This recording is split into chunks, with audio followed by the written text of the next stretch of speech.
Hey guys, I'm back. ఇటు మళ్ళీ వచ్చారా అనుకుంటున్నారు కదా, సేమ్ ఫీలింగ్ మా డాడీ కూడా అలానే అనుకుంటున్నాడు.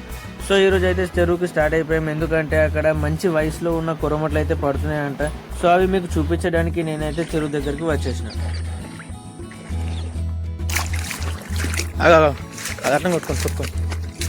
అట్లా చేప కొట్టుకుంటూ ఉంటే వీడియోలో మంచిగా పడుతుందని చెప్పిన మా డాడీకి, అందుకే ఆగమని చెప్పిన. అట్లా ఆగితే పడ్డ చేప కూడా వెళ్ళిపోతుంది. ఒకవేళ అది గట్టిగా మింగింది అనుకో ఏం కాదు, గట్టిగా మింగకుండా అట్లా మింగితే ఆ పడ్డ చేప కూడా వెళ్ళిపోతుంది అని చెప్పేసి నీ వీడియో అయితే నాకు ఏమవుతుంది అని తీసేసిండు. ఇగో ఈడైతే బుజ్జమ్మ కూడా పడుకుంది మంచిగా, చూడూరి పండుకుంది. చాలే అని లేపి జాల్లో అయితే వేసుకుండు డాడీ దాన్ని అయితే.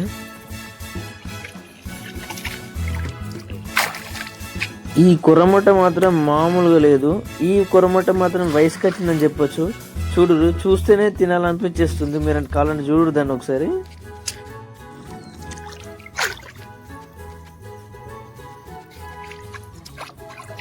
ఈ కొర్రమట్ట మాత్రం నీ అవ్వ తగ్గేదేలే అన్న మాదిరిగా కొట్టేసుకుంటుంది. చూడు మీరు, మామూలుగా కొట్టేసుకుంటలేదు.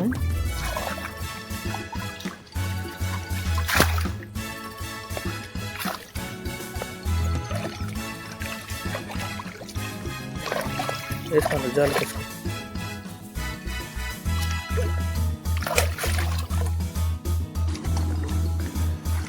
ఈడ కూడా ఒకటి పడ్డది ఆల్రెడీ, కట్టె దగ్గర మెసేజ్ చూడండి మీరు. ఈడ కూడా ఒకటి పడ్డది పోయిందా పోయిందా ఆ చేప ఊడిందో కానీ నన్ను అయితే మామూలుగా ఈటలేడు.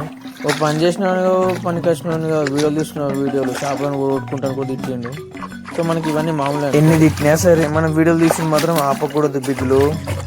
అవును, నెక్స్ట్ వీడియోలో గాలాలు ఎలా కడతారని వీడియో తీద్దాం అనుకుంటున్నా. తీయాలా వద్దా కామెంట్స్లో చెప్పండి, ఓకేనా? అక్కడ చూడు దున్నపోతు ఎట్లా వండుకుంటుంది, దున్నపోతు లెక్క వండుకుంటావు అని మీకు అనిపిస్తుందా? రసం కుదురావు. సరే మరి కామెంట్ అయితే ఇవ్వరు. మరి నెక్స్ట్ వీడియో ఏది చేద్దామని కామెంట్ లో చెప్పండి గాయస్. తెల్ల చేపలు వాడదామా లేకుంటే గాలాలు ఎలా కడతారో చూద్దామా? మీరు నెక్స్ట్ వీడియో ఏది చేయాలో కామెంట్ చేయండి, ఓకేనా?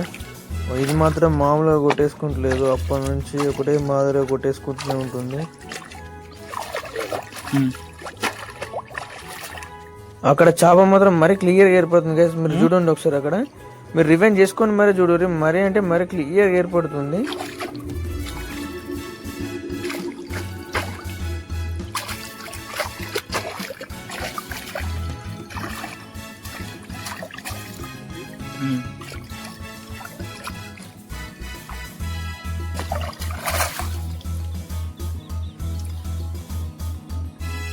ఈరోజు మన వేటలో పడ్డ చేపలు అయితే ఇవి గైస్. డాడీ అయితే చూపులతోటే కొట్టేటట్టుండు. మనమైతే మార్కెట్లో కలుద్దాం గైస్, రైట్? మరి మన దగ్గర అయితే జనాలు ఎలా వెయిట్ చేస్తున్నారో చూడండి. మన దగ్గర ఫిషెస్ ఉంటాయి కాబట్టి ఇంతసేపు వెయిట్ చేసి అయినా సరే తీసుకుంటున్నారు. అదే మార్కెట్లో చూడండి, ఎక్కడ కూడా మీకు ఇంత రష్ అనేది ఎక్కడ కనిపిస్తుంది. ఓకేనా ఫ్రెండ్స్? ఫ్రెష్ ఫిషెస్ కావాలంటే సబ్స్క్రైబ్ చేసుకోండి. అలానే మీకు ఫ్రెష్ ఫిషెస్ కావాలంటే కాంటాక్ట్ చేసిన నెంబర్ ఇస్తాను, కాల్ చేయండి. ఓకే మరి సబ్స్క్రైబ్ చేసుకోవడం మర్చిపోకండి. బాయ్.